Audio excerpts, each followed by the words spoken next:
Hi, I'm Kathy Rushing, host of the podcast Committed, the Entrepreneur Marriage. If your middle name is Restless and you identify with words like innovator, dreamer, changemaker, creative, independent, or you are married to an entrepreneur, or heaven help you, you're both entrepreneurs, this podcast is for you. The entrepreneurial journey can be a little wild at times, like uncharted territory. Join me as I talk with others who are at various stages of the entrepreneur process. We'll explore the wisdom and insights they have gained while navigating the ups and downs of the entrepreneur journey. You'll discover that there are many couples who have found ways to thrive in both their business and marriage.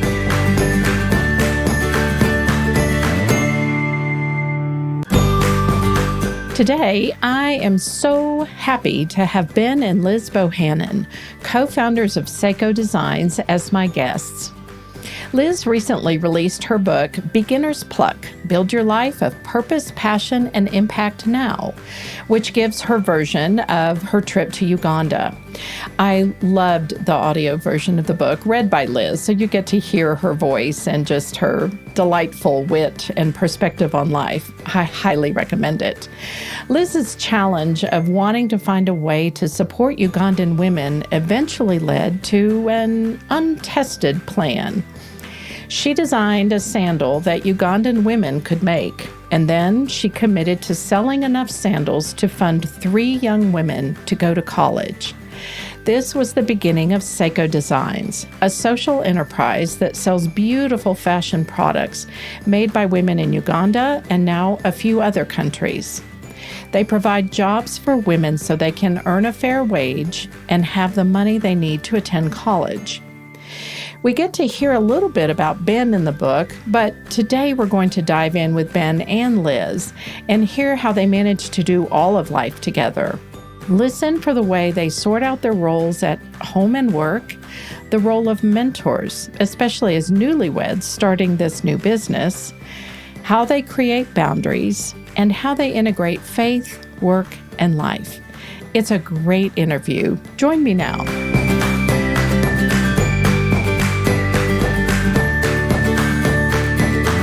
Hey, Liz and Ben, welcome to the show. Thanks so much for having us, Kathy. We are excited to be here. I'm excited to have you, and I've been looking forward to this.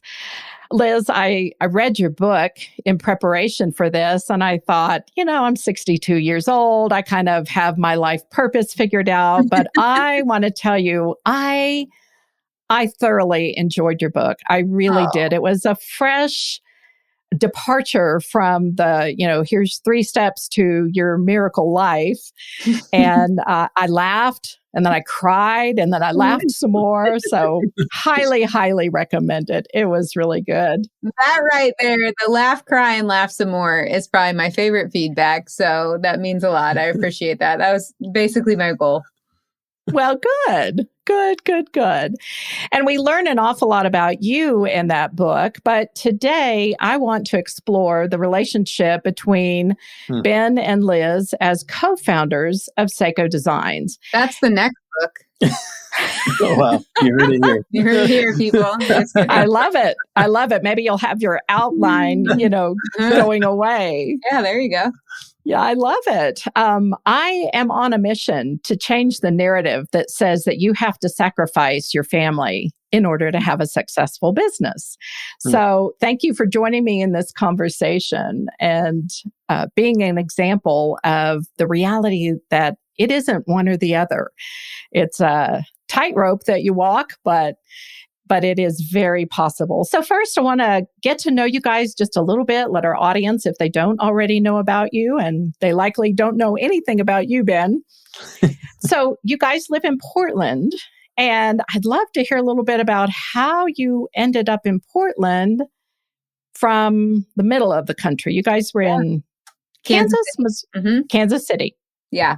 You want to take that? Yeah. So Liz and I, we met in university in Missouri. And so we ended up, as we were getting married, we were living in Kansas City and loved Kansas City. Both of us grew up in Missouri. But at that time, and really at the time that we were starting Sseko, we had a moment where we said, man, we need to figure out how to sell sandals. Turns out I had not sold a lot of women's sandals in my life up to that point. Liz, neither of us had ever sold anything really.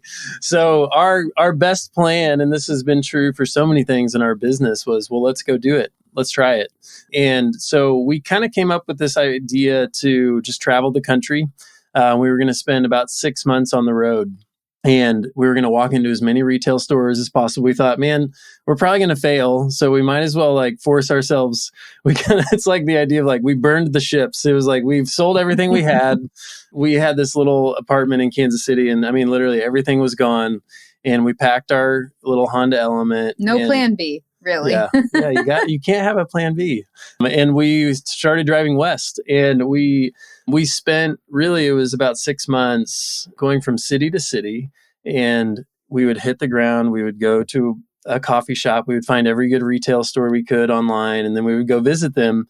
And part of that trip, one was just literally putting the foundation of our business in place, meeting a ton of retailers, learning how to sell. But a big part of it for Liz and I was, we're going to work together now. And we were completely free. We were free to do whatever we wanted with our family and with our time. And we knew we loved to work and we loved the thing that we were building, but we also really wanted to think about, what does the community look like? What does our surroundings look like? What does the city offer and the geography offer? And man, we were just really... We came to Portland and we were here for about 3 weeks. We lived with a family that we just met when we got here. It was friend to friend. They had just had a baby. They had an 8-month-old. I had never even spent time with kids at that point at all in my life. And we lived with this family. We slept in their basement. We had such a just delightful time while we were here. And when we left, the rest of the trip, we just kept feeling like there was something in that place. We want to go back to it. We want to build a life there. We want to build a business there. We were just really attracted to the energy and the vibrancy of this place. So I don't know if you'd add anything to that. It's great. Yeah. Well, and now we know the rest of the story. How long have you guys been married at this point? 12 years in May. Yeah. Crazy. How long have we been running a business? 12 years. 12 years. So this season of life that Ben's talking about, when we went on the road, we were about a year into marriage at that point. So it's pretty much been love and work for us the whole time. Yeah. I love your story. And you have a couple of kids and your family is growing. Tell us briefly about your family. Yeah, we have a 4-year-old named Theo. We have a 2-year-old named Will. And we have another little one on the way that's going to join us in May. So we are growing on the work front. We are growing on the family front. Oh my goodness. Expanding at every turn. Yeah. Well, that is a happy time for sure.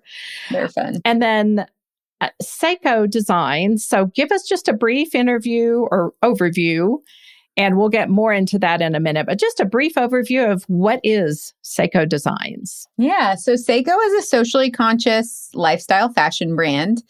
We started originally in Uganda. I had moved to Uganda long ago to make friends and to build community and to learn more about the issues facing women and girls living in extreme poverty and conflict and post-conflict zones, and ended up starting a little, at the time, sandal company called Sseko.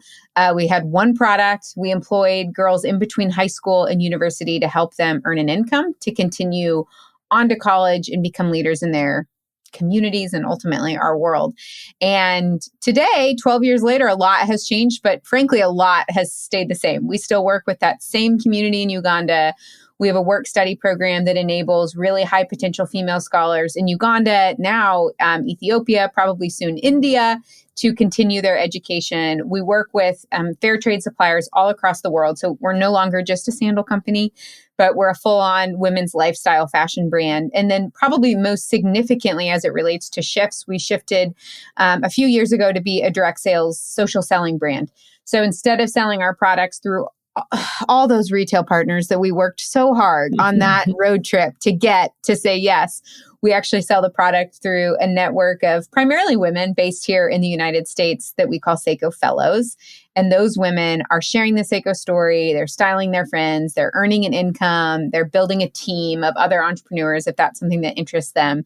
And that has really been the growth engine and the driver for our company over the last few years, and has represented a really significant shift in just how we operate, but also our ability to really achieve growth and scale, which has been really exciting.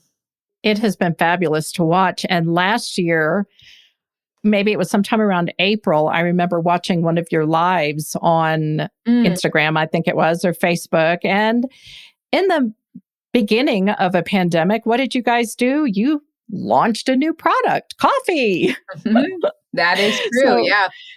True entrepreneurs. You just are always coming up with something new. It's kind of innovate or die. And I would say 2020 was really that it's like we can choose to go into a hole and cry, or we can get real creative about how we stay relevant and serve our community. And it was actually really fun, even just on a relational level. I think it's one of the seasons of life that we'll look back on a marriage level, because, it was dark for us in March of 2020, like most business owners, of just like, what is happening? Our revenue seemed to like stop overnight, asking serious questions about, like, how are we going to survive this?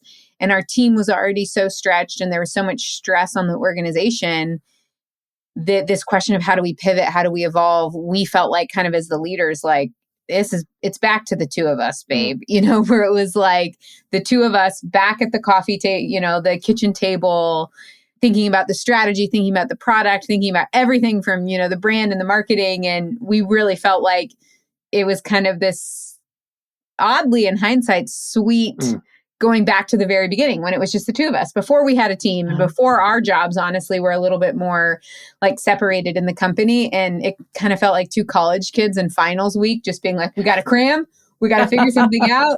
And so it was, of course, very stressful and tiring at the time. But I think it's actually a season that we'll look back on and be like, oh, that was fun. We were back to just the two of us kind of jamming at the kitchen table. I honestly think last March and April are such a clear example of why it's so fun to work together as partners. Yeah. That, I mean, again, it's there's a risk to it that it's like, hey, we're all in. Like, we're all in. Our entire family's all in. But the fact that it wasn't like one of us was going to an office across town and dealing with this incredibly stressful, challenging time alone and then trying to come back and rehash it. We got to go through it completely together. And for us, what's so awesome about that is the creative element of it, where it's like, okay, I love you. I trust you. I believe in you. Come to the table with magic. And like, she's asking me to do the same thing. And we just got to have these long nights where we said, okay, we've built something. It's scary to know that it might not make it. Like, after 11 years, like, this might be the thing that knocks us out. But man, we're not going down without a fight. And it was so fun to go through that season together and create. I think that's honestly what I'll look back and remember is like, oh, it's just so fun to create with Liz, to get to go through that. Yeah. And I don't know about you guys, but in our marriage, like, when one is up, or if somebody's having a hard day or a rough season, the other one's up, and vice versa. Very rarely in our marriage have we both been down. That's a pretty hard place to be. Did you ever hit that time during the pandemic and all of these unknown questions? I feel like that was like an every 6-hour question. Yeah, it's kind of hard to remember because it was so up and down for both of us. It would have been a lot mentally to keep track of if we were both up or both down with how quickly the situation was changing. No, I think to Ben's point, it does make it scarier, right? We have no built-in, like if I was an entrepreneur, Ben was an entrepreneur, and the other person had, a stable full-time job, there is a level of security. It helps kind of level out some of the wild ups and downs of being an entrepreneur and creates just a base level of more security. And I see the value to that. to me, the emotional value of just having a partner that gets it, even if it's like, listen, I can't offer any security to you in this situation, but I can offer companionship, and like I can offer a deep sense of like I'm feeling what you're feeling because we're going through it together is in its own way a different type of security. It's not financial, it's not going to pay the bills or keep the mortgage payment coming, but I really value that. And I find I think entrepreneurship can be deeply, deeply lonely. And not that we both haven't experienced that to some degree in other parts of our life or community or friendships.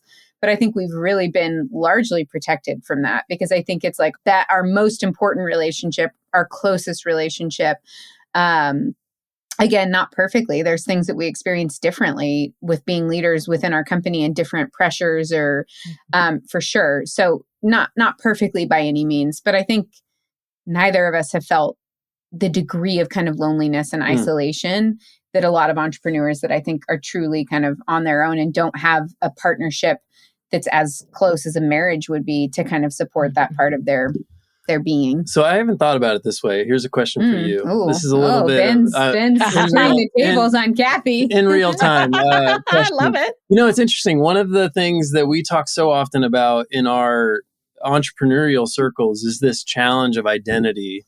And specifically as an entrepreneur, wrapping your identity up in the success of your enterprise and the success of, and being known as the person that has the cool business, the successful business, the business that raised a bunch of funding, whatever it is. And I do think there's something, I'm interested to hear your thought on this, Liz, but I wonder, when you're working with your partner, there's an element of, I think there's an element of this that's true for me, at least, that because Liz and I are in it together and she sees me and she acknowledges me in the hard things, and in the good things, in the creative things and the fun things and the things that she sees that are good about me. I wonder, because you know that so intimately and I experience you knowing it, if it actually helps me not be wrapped up in that. So I think about again, if I go back to last year, and it was this like trying, terrifying time, but I look back on it and I don't feel like I was afraid of losing my identity. And I don't know if that's just because that's something that we've talked about a lot, and we've really, specifically for myself, so easy for me to wrap up my identity and my success. But I don't know. I think having your partner there alongside you reminds you like, she's with me, whether we fail or not. She already said yes. So there's a sense of like, I'm not failing alone, and then I have to come back and tell my partner. It's like she knows. I don't know. No, that's interesting, because you definitely see that play out. Like, this is so dramatic and not the same, but I think this is stupid, but in like The Death of a Salesman, right? Like when the classic kind of archetype of like the partner loses their job and there's this moment in between, this thing happened to me and now I have to go home and tell my family. Yeah. And like, are they going to be ashamed of me? Am I letting them down? Are they going to be disappointed? And that is something I've never thought about, or like thought even been afraid to experience. Cause it's like, well, if we fail, we're going down together. Like it was probably both our faults, or maybe it was a pandemic, whatever it was.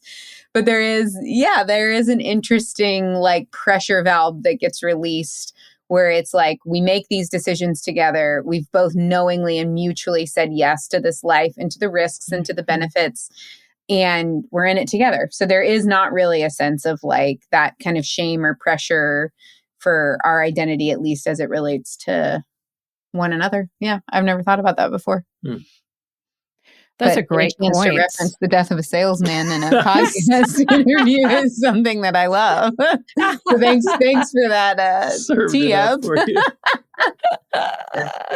Oh, I love that. And, to your point, Ben, Mark and I have been very much, we talk about everything. When he started his company, our kids were like elementary, junior high, and high school. So it was very busy time in life. And we talked about the business a lot, but probably not nearly to the degree that you two know all the details. And I know from conversations that we've had, Mark has struggled sometimes with something didn't go quite the way he thought. And there was some shame in that. So I think your point is very well taken. And I really love that perspective.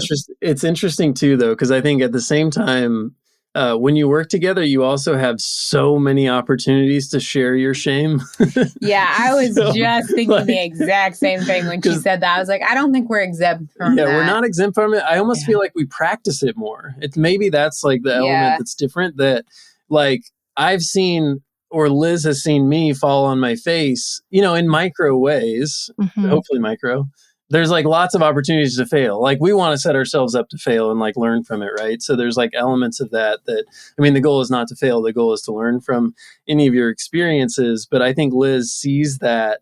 And again, you can't hide it. Like you can't hide. And there are times that I wish we could. Totally. But I think because we can't hide it on a micro level, it actually doesn't add up to the macro level.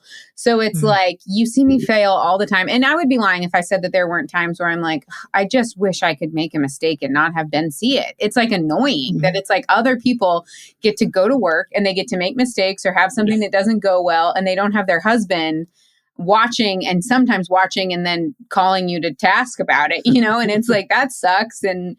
But I wonder if, because it does feel like on a micro level, we have that experience, and then it's like, and then we wake up the next day and we still respect each other and we're still married and we're still co-founders, that it helps it from elevating and escalating into this big thing that it's like, because we experience it over and over and over again of like, that's not real. That's not where our relationship is based. That's not where my identity is found. And then also having to do the really hard self-work of being okay with like, I have to say to myself, like, their opinion isn't your business. Like, keep doing your thing, like take feedback. But like at the end of the day, you can't live and die by somebody else's approval. Like, my view of myself and my worth, it actually can't be tied directly to how I feel like Ben is seeing me or valuing me in a certain moment. And that actually is like, I've had to do a lot of like work on creating some emotional boundaries even within our marriage. And I think that in the long run for both of us probably adds up to a pretty healthy place to be within the context of a relationship.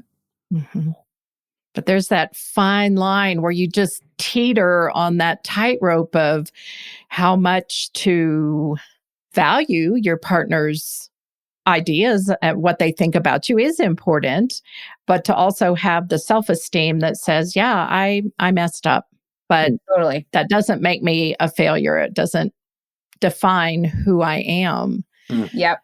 Yeah. Because there's a fine line between critiquing or being disappointed with someone's performance and behavior, and then how that translates to your belief about your core value and dignity and worth, right? And so one is really valuable. I can hear feedback about, I didn't do that well, I missed expectations, I could do better in this area. And then the boundary area comes up and like, but I'm not going to allow that to translate into, and therefore I suck. I suck as a wife. I suck as a founder. I suck as an entrepreneur. I suck generally as a human. And now I'm spiraling, And so being able and I think that having a partner, a business partner, whether you're married to them or not, when that's a healthy relationship, is a really helpful exercise and I guess a really helpful environment to remind you that it's like, oh, you can hear something hard about yourself and know, like, again, at the end of the day, every single day, however many days we've been married for 12 years, like, it's like, oh, we're still going to wake up the next day and be partners and be married, and you love me and you value me. And on a meta level, you respect me, even if you think that thing that I did was pretty dumb, How have you guys kept boundaries between work and family life, especially during the pandemic when you worked from home? Yeah. You never left home. You want to take that? Well, I'll say this, and we think a lot about how we work, like just how do we create work and because just as we've defined this for our team, and honestly, the 2020 will be a year that truly defined Liz and I's work style. And I would say it's been specific to our family and our family culture. So one of the things that the pandemic forced everyone to do was stay home and to slow down. And, there's elements of that have been really healthy to just say, what would happen if we all just stopped and we were all a little bit quieter and a little bit slower? So that's good. I think that's been additive to our life. I would say the really key thing for us that's actually helped us put pretty significant boundaries around our life is actually working from home. We love, as parents of young children, we have found our life to be 10x better, I think, than when we had to. I will say that was post our kids going back into childcare that was outside of our home. 100%. That part of the pandemic was so hard, stressful. So stressful, so challenging. So we're speaking now from a standpoint of both of our kids are back in childcare. Yeah. And that is a very different ballgame than when we were dealing with the juggling of kids being home and there being no boundary. And that is, it's too much. It's too much for anybody. Very it's much, so challenging. I would say we often think and recognize that we are in a very lucky situation and a privileged situation in many ways, but also lucky because our kids are the age they are. So our kids are both in daycare. They're not in kindergarten yet. And our ability though, like, I think back to a year ago or 2 years ago, us like rushing around in the morning, stressing out to get the kids out the door, get them to daycare, get to the office just so we can get there for a meeting or something. And then rushing through the day and then slogging it through traffic to get to daycare, to pick them up, to get home just in time to like try to get some subpar dinner on the table and then maybe hang out with our kids for like a little bit. And it was just, that wasn't ideal by any means. And so that was like a boundary that we had a really hard time with. And I would say actually the pandemic has truly transformed the way that we think about work and we think about life. And it's opened us up to where we get 10 hours more a week with our children, which is amazing. Wow. We've really, really loved that. So I think that's a piece of it. I think if you go back to like pre-kids, for sure, like as entrepreneurs and as partners, like it is something that if you're an entrepreneur, most entrepreneurs that I know, it's like they are ideas people. They're people that like to think about things. They like to like mess it with it in their head and kind of roll it around in their head, and they want to talk about it because these are fun things. And so that's a tricky thing when it's like, I enjoy this. It's not work, it's fun, but it is work. And there's an element of making sure that you've created your life and you've given your space to make sure that you don't that's not the only thing that you talk about. So, we've done simple things where if we're outside of work hours, we give each other the freedom to say no if you don't want to talk about work. So you even like prompt each other with like, hey, I have a work idea. And if we're outside of kind of standard working hours, we're on the weekend, if you don't want to engage with that, you can just say no. But if it's that important, we can talk about it tomorrow. And that can be super frustrating if you're excited about something and you're like, I want to talk about it. But the other person is just like, I'm trying to wind down, or I'm trying to, whatever it is, I want my mind to be on something else. And I don't want to have to trigger this. I'm having a hard time sleeping, whatever it is, that giving each other those freedoms to say no is super important. I don't know if you'd add anything else to that. That's great. Yeah. Okay. When you guys were dating, did you know that either of you were entrepreneurs? Was that word even in your vocabulary? Literally not even in our vocabulary. Like so far, I remember, I was like pretty much anti-business. I would say I was a journalism student. I was like, I cared about human rights and people and social issues and like, I was on one path. Ben was on another path.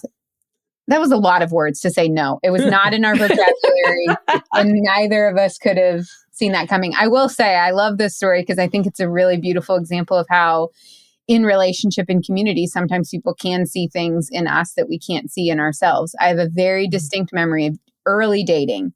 We're in college. I have a book in my room that's kind of like a magazine book that was like highlighting, I think it was like 30 under 30.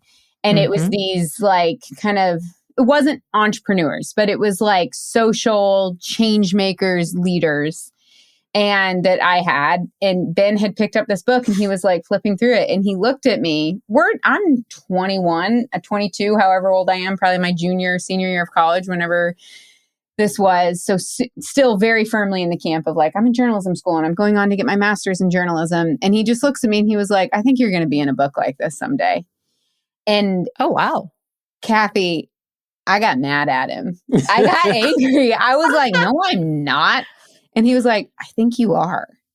And I was like, I said the most unself-aware thing ever because, you know, when you're like 21 and you have no idea what you're actually good at. And I got scared. I was like freaked out by that. And like, that's like, you're putting a lot of pressure on me and you want me to be something that I'm not. You're projecting your dream girl on me. And like, listen, I'm not a starter. I don't like to think of new things. I'm someone who just like comes in and helps somebody make their idea better. Kathy, that's not right. I'm not gifted and like, but I do look back on that of like, I think entrepreneur was not in our vocabulary, but that story does really stick out in that I think Ben at least saw something in me that I also had seen in him and was just thinking like he wanted me to be more like him. But yeah, and just to be fair, Liz has been listed in 30 under 30 in Kansas City, and then we moved to Portland. She's been at 40 under 40 in Portland. There's a myriad of other awards we could talk about, but there was one person that was right in that conversation. There was. Moral of the story, if you want Ben to just manifest your future, he can just speak it over you, and then there we go. So we're taking appointments for that. Awesome. We'll put the contact information in the show notes. So Ben, what made you say that? Man, that's such a good question. So Liz and I were friends all through college, and we worked together in an organization, kind of got to spend a lot of time mentoring high school students. And man, from the time I met Liz, I was just enamored with her in many ways and always a deep respect for her. I mean, we were friends for 4 years before we started dating, or 3 years. Her intellect was like something I was really drawn to. We both run towards conflict. And that's like probably some of my finest memories of our college time was just the ridiculous debates we had about everything. But they were always, you know, this mutual push towards a better truth. And yeah, there was something. She's dynamic in a way, she's compelling in a way, she's magnetic in a way that, I don't know, you just don't see in many people. I was for sure drawn towards it. And I think too, you know, it's something, I don't know, this is what I love about relationships, right? Like I think all of us should be in a relationship where you see the other and you go, man, I see something in you that I demand comes out. Because I'm going to be like the biggest cheerleader for it. And I think that's crucial. Like it's crucial that we're in relationships with people that believe so deeply in us, even more than we believe in ourselves sometimes. And it's interesting, you know, identity is such a fascinating thing because it's one of the things I think in partnership that we, especially in American context, is like as this individualist society, it's like, I am the only one who can define myself. And I think there's truth in that. I think there's a truth that you get to speak your truth, you get to be who you are. But I think we miss the mark when we're unwilling to hear and truly open ourselves in a way to understand that other people actually know us better than ourselves at times. And again, there's like a lot of elements of that you have to be careful with. But I think that's what I at least hope for in partnership, that Liz would believe something so deeply about me that on my darkest days, or even on my good days, that she would believe in a better version of myself that can point me there. Like that's my ideal picture of relationship.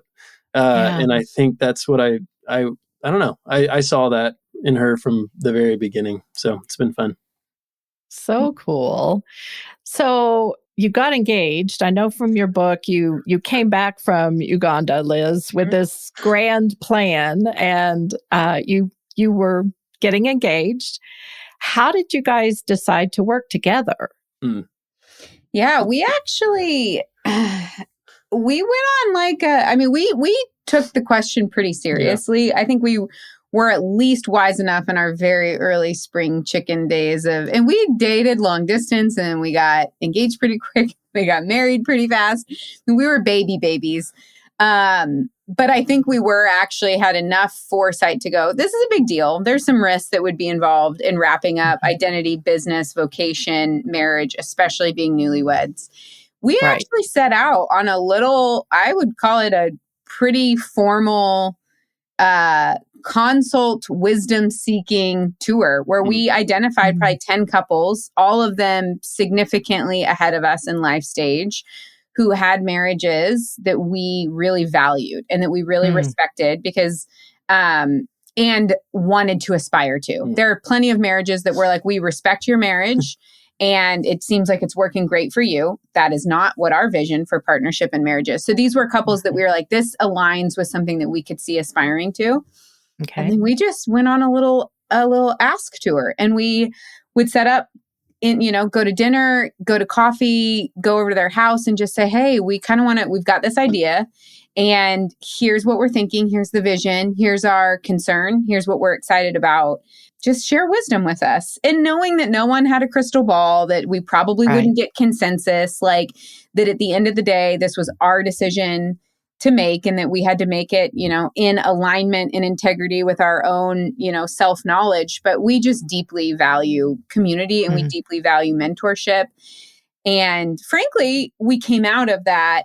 There's probably half and half. Half the people said, sounds a little risky. I probably wouldn't do it. And half the people were like, you should definitely go for it. So it wasn't even like we found consensus. What I think we did find was language for talking about it.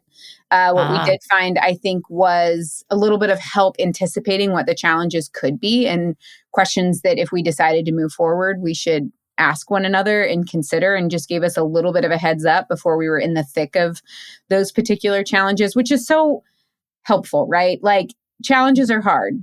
Challenges that someone told you should be watching out for this because it's a really common challenge, are immediately actually easier because you still have the challenge to deal with. What you don't have to deal as much with is the shame and the embarrassment and the question of like, is something wrong with us? We're experiencing this challenge. We must have made the wrong decision, right? If you're like, nope, this is kind of a thing that most people that choose this path struggle with, you should think about it. Then you're like, okay, now we just get to focus on the problem. We don't have to spiral into the shame of, are we experiencing, does anybody else that does this? Is anybody else experiencing this? Is this hard for anybody else? So it's a really sweet season of just building friendships. Again, specifically, I would say with folks that were older than us and in a very different life stage than us, that was pretty influential in us making that decision. But I think for us also, there was a practical element. It just came down to it where it was like, we need more brains behind this business. Who will work for free for we can't 5 afford years? to go hire somebody. And frankly, Ben has not that I married him for this. If somebody could accuse me in hindsight of going out and just deciding to marry somebody that had the most perfect, brilliant toolkit and brain to take an idea and to scale it and to think strategically about it and to implement it and to integrate it. And his skill set is very, very different than mine. There's definitely areas of the business where we overlap, but I think it was a combination of it actually, our skills work pretty well together and our deficiencies. And so I think that also played pretty heavily into it. I think if we were more similar in that regard, we probably would have been like, that's probably not right. But okay. Well, so much wisdom at that point in life to go seek, like you said, talk to people that are farther down the road. I preach that all the time. Are any of those couples continuing to be mentors? Are they people you turn to periodically for catch-ups? Yeah, I would say there's a handful of them in there that are that are still really dear friends of ours, that we still look at, and all of them that I can think of off the top of my head, which is really encouraging, are all families and couples that we would still look at and say, you're building something, a marriage and a life and a family that we really aspire to, and that there are at least significant parts of it that we look at and really admire. It's honestly, I would, if you go back to why did we move to Portland? The community that we were introduced here was this intergenerational thing. And that was really compelling to us that, yes, it was a city that was attracting a lot of young people, but specifically this kind of community that we entered into, there was college students, but there was parents of people older than us, and I think that immediately kind of gave us this like anchor point of like, oh, and I can literally remember early on in us moving to Portland, which we didn't know really anyone, but we immediately entered into these relationships with older people that when we hit hard times, which for sure we did, we're able to like go on a walk with this guy who's, been married for 35 years. Right. And like, just be like, I don't know what the heck I'm doing here. That has been something that is a crucial element to kind of long-term success for us in relationship.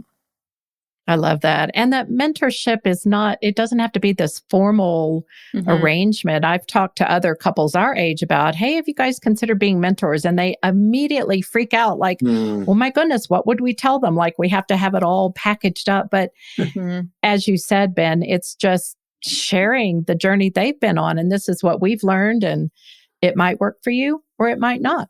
Okay. I have so many things I want to ask you guys. One thing I want to ask about is in your roles, how did you guys figure out who took what role at home and work? Yeah, good question. So I'll start at work. And I think to a degree this bleeds into home, but I mean, at work, it really, in many ways, it's like when we started and really for the first, I don't know, almost a year and a half, 2 years was just Liz and I, like we're doing everything. Right. Right. 3 years. And it took us doing everything, even if we weren't good at it, learning it, figuring it out. And what's been fun over the last, really probably 6 or 7 years is allowing ourselves to kind of like roam within things that we're actually better at, we're more gifted in, we can explore it more, kind of hone our craft. And we've been able to go, and we frankly do have kind of gone in different directions to a degree. Now that's in part because that's what the business has asked of us, that there's specific things. It's just like, hey, this has to get done. And that's true in the home too, right? Like there's elements like, y'all, if anybody likes to fold laundry, I'm out to like solve that problem in the world. I don't want to ever have to fold laundry again. And we have a third child coming, and I just literally can't imagine how much time I'm going to spend folding laundry. But there's certain elements that like no one wants. I think very few people want to. There's like a meditation to it. Marie Kondo loves folding laundry, I'm sure. But I think so that's like business side. I think we've been able to go towards what we are probably more naturally gifted at. Again, that's to a degree luck that our partnership is. We weren't two creatives.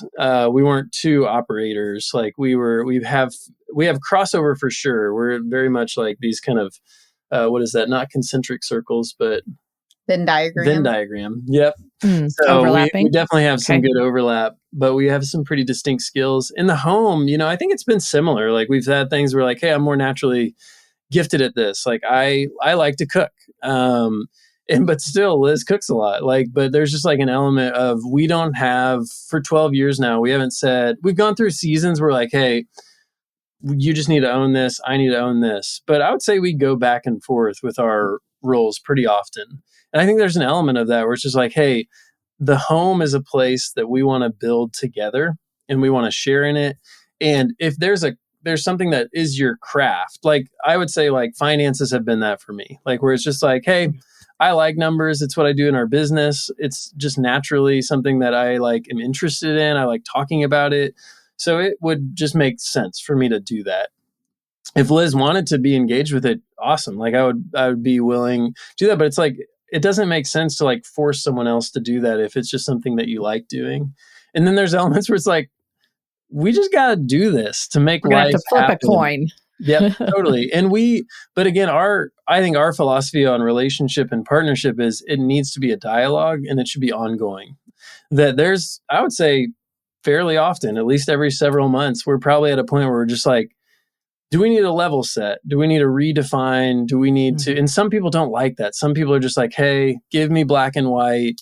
I might not be happy with it, but I'd rather have it black and white. And I think for us, we've said, let's understand that life is fluid and there's busy times and there's quiet times. And that might mean I need to pick up more slack in the home at times. It might mean Liz needs to pick up more slack in the home at times. It might mean both of us need to depend on our community that we live in the midst of, or our family, whatever that is. But we've really made it more of a fluid thing, I would say. Yeah. I will say, I think one of my favorite parts of our partnership and our life and our partnership in the home and at work feels really purposeful to me, especially as we think about raising our kids. I think that it is such a gift and it's such a unique experience. Like our kids will grow up seeing two just very equally competent caregivers and homemakers in mom and dad, and then two parents that also have a real sense of calling and excitement about their vocation outside of the home as well. And I see that as actually a really big benefit and value to the life that we've built together. And it feels very purposeful and missional, right? That it's like, I want my boys to grow up being like, oh, that's not a mom thing. That's not a dad thing. Like that fluidity of just like, it's a whoever has time for it today thing, or whoever happens to be uniquely gifted in this area thing. I am really, really super grateful for. Yeah. So what are your roles in the business aspect currently? Currently, I would say they're more probably, I mean, just as our company grows, it's actually probably becoming more distinct. Ben, I would say, is the integrator, executor, leader on the, there's kind of this language around visionary and integrator. And a lot of times that's really, really bifurcated, that it's like, all I do is operate and I can integrate. Ben, I would say, is a really unique crossover of being a visionary integrator. And so I think that his role in the business is that it is like kind of high level strategy, really thinking about what's coming down the pipeline, what's kind of the high level plan, and then putting the things in place to actually integrate and execute on that. My role has developed into being visionary, more probably external, and visionary as it relates to our overlap is still in just high level. Where is the company going and what are we doing and what are the core things that are really going to matter 3 or 5 years down the road, but probably overlap a lot more in the creative space. So kind of with our sales field in the marketing, product development, whereas Ben's visionary aspect ends up playing out a lot more in kind of like systems, operation, team building, et cetera. Awesome. Thank you. I want to shift to a little different question that came out of, I listened to your book on Audible and I loved that you read the book, Liz. It was so fun. I bet. But you used the word sacred several times, and my ear always perked up when I heard that word. In the Christian church, there has long been a dichotomy between sacred and secular. And, if you really love God, you're going to go off and be a missionary or start a ministry of some sort. And I know Mark and I have wrestled with this, and we still hear it a lot in sometimes people we talk to. Mark started this assisted living business many years ago, and it is founded on compassion and taking care of vulnerable elderly, but it's a business. At the end of the day, it's not a ministry. Ministry is part of it, perhaps. But I would love to hear your thoughts, because I don't sense that you all see this in a dichotomy. And so I would love to hear your view about the integration of work, marriage, and faith, and maybe how that has evolved. Yeah. You want to start off? Yeah. I mean, so here's the reality of it. It is messy. And it's that kind of goes back to that bifurcated, black and white, dualistic kind of I'm either at the sacred place or I'm at the secular place. And somehow these worlds don't collide, which just isn't true. I can't be one person here in a sacred space and be a different person in the secular space. I am one, right? And I think that hit me so hard. So I was on that path in college, as Liz was talking about. I thought I was going to go into full-time ministry. That was my vision for life. I was going to go to seminary. I was going to do, something like that. Cause that's all I knew. That's what I'd seen. That's the model I had seen. And I didn't know all I thought about for business at that time was like, people are just trying to make money and take advantage of people. And, or fund ministry. Like that was like the only options. And, it's been such an interesting and exciting and challenging journey for Liz and I to say, man, we feel called to build something that exists in the world and is very much an outpouring of what we believe about the world. That we want to build something that is a business that creates value for everybody that intersects with it, that creates a richness of life, that they feel better, they feel blessed, they feel taken care of because they've intersected with our business, that they can imagine a better world because they intersected with our business. And it's interesting. So we're pretty intentional, frankly, about like, we're running a business. Like that's what we're doing. But we also are two people that have a specific faith background that does impact everything about our life. It impacts the way that we see one another. It impacts the way that I show up in every space that I enter into. And to believe that isn't true, I think misses the reality of what makes us up as humans. So it's harder though, right? Like there's an element of, I think people we're drawn towards simplicity, we're drawn towards easy, we're drawn towards like, no, if I show up in this space, I'm going to say these things. And, we want to create a business both here in the US, but also in Uganda and India and around the world where everyone that walks into any space that we've created, that we've initiated feels welcome. No matter what you believe, no matter what your faith background is or whether you have one at all. And I think that challenge, like creating that as the thesis for our life has been challenging, but it's been so rewarding. And then there's the other side of it that I think truly we are created in a way that we have a skill set and we have something that we're discovering over time. And I think I don't know that there's one right thing, that I have like this one calling and I'm not going to be happy unless I find it right. Mm-hmm. But I think over time, maybe I've read Beginner's Pluck. I don't know. But I think over time, your life of purpose and passion. But I think over time, like I've continued to hone that in and said like, ooh, that feels right. Like this, it feels like I tried that jacket on and it felt a little bit better. Right. Mm-hmm. And I get to express these roles, or I get to try this. I get to try to solve that problem. Did I enjoy that?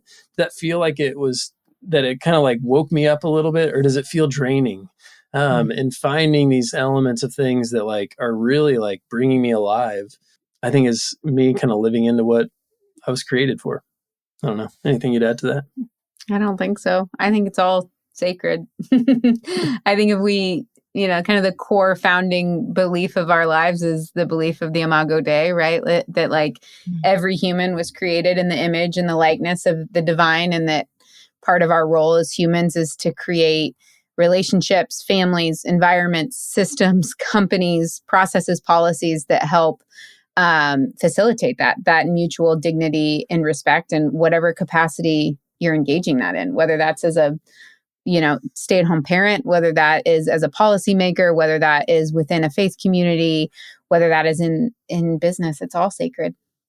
I couldn't agree more. I think there's nothing more dignifying than helping create jobs where people can create a living for themselves. Well, you guys have been amazing guests. I thank you so much for taking time out of your very busy schedules.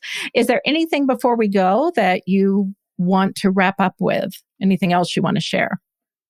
I don't think so. No, this was so fun. This was really thanks fun. for having us. It's really good. It's fun to get to do it together. Yeah, it's more rare for us to get to do these things together. So the opportunity to get to talk about it's so important to us, and we spend a lot of time behind the scenes and behind the curtain thinking and dreaming about our marriage and partnership and family and work and how it all goes together, but don't often have the opportunity to verbally process that with someone else. So this was fun. Well, thank you for carving out the time. And to wrap up, I want to read something. I think this was from your website. You said, these women will not make sandals forever. They will go on to become doctors, lawyers, politicians, writers, and teachers who will bring change to their country and our world. Sseko Designs uses fashion to provide employment and scholarship opportunities to women pursuing their dreams and overcoming poverty. To date, we've enabled 88 women to continue on to university. We provide employment along with access to a comprehensive social impact program to our team in Uganda, and we do it all through a financially self-sustaining model. It almost makes me cry to read those statistics Kathy. and to see what you all have done. And I know we are watching and cheering you all along the way as you continue to grow this model and inspire others to not change the whole world, but to start with, as you say in your book, Liz, one person. So grateful for you guys. Thank you. Yeah, thank you, Kathy. Bye, Kathy. All right, take care. Bye-bye.